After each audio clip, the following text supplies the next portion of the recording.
We've all been there, right? You finally get that video appointment with your doctor, and just as you're getting to the important part, the screen freezes. Today, we're going to dig into why that happens. And believe me, the answer is a lot more complicated than just bad internet. It's one of the most frustrating things. You run a speed test, everything looks great.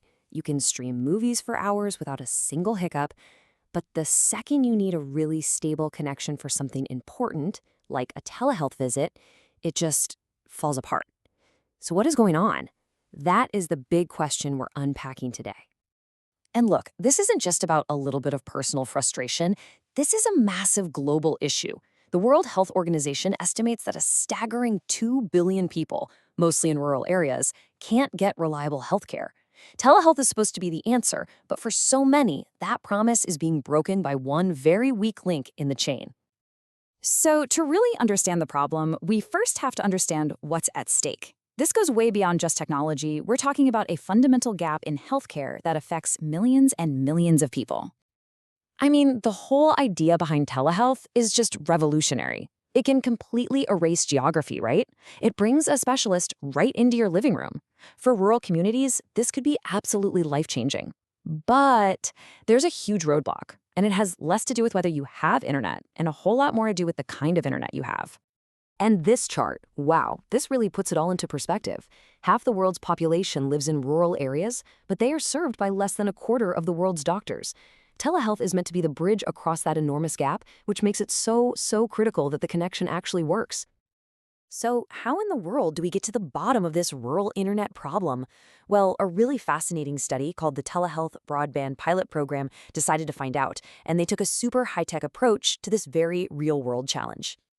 The study focused on 25 rural counties across 4 very different states: Alaska, Michigan, Texas, and West Virginia.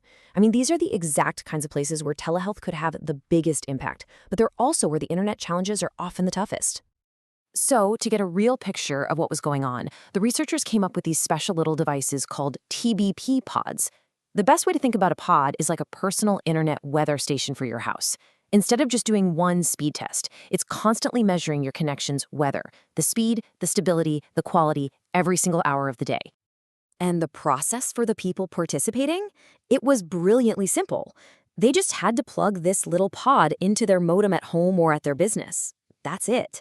From that point on, the pod did all the heavy lifting, running these detailed tests automatically, every hour, and sending this huge treasure trove of data back to the researchers. Okay, so what did all that data actually show? Well, it turns out it wasn't a simple speed problem. No, it was something much more subtle, and honestly, much more disruptive. It was a crisis of consistency. And this right here gets to the absolute heart of the issue. On the one hand, you've got the advertised speed that your internet company promises you. But on the other hand, you have reality. And what the pods measured was that reality. They found that your connection quality can swing wildly all throughout the day, creating this massive gap between the internet we think we're paying for and the internet we can actually rely on. You don't have to take my word for it. The study's own report puts it perfectly.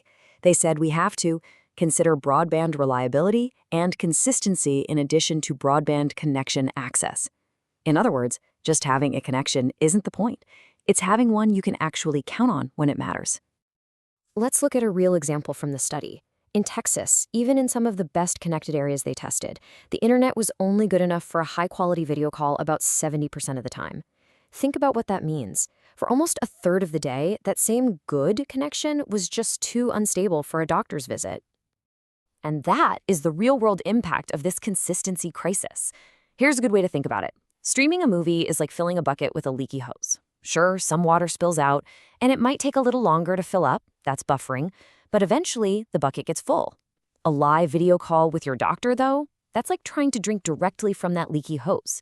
Every single interruption, every dip in pressure, you feel it immediately, and you just can't run a healthcare system on that kind of uncertainty. But this study wasn't just about the data. It also taught us some really valuable lessons about how to actually work with communities to solve these problems. Turns out, the technology is only half the battle. To get these pods into people's homes, the local teams tried different things. Down in Texas, the team went really hands-on, doing in-person, door-to-door outreach. But in Alaska, because of the huge distances, they had to rely more on phone calls and emails. And the results? They were night and day.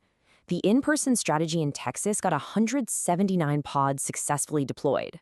The remote approach up in Alaska, only 59. That massive difference really comes down to one critical thing.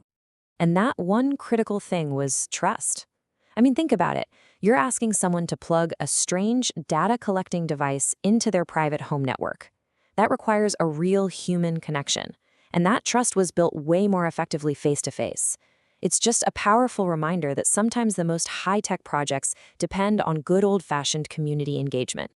So we have all this data, we have these lessons. What's the path forward? We know it's not just about the tech, it's about trust. So how do we forge a stronger, more reliable link between patients and doctors that actually addresses both?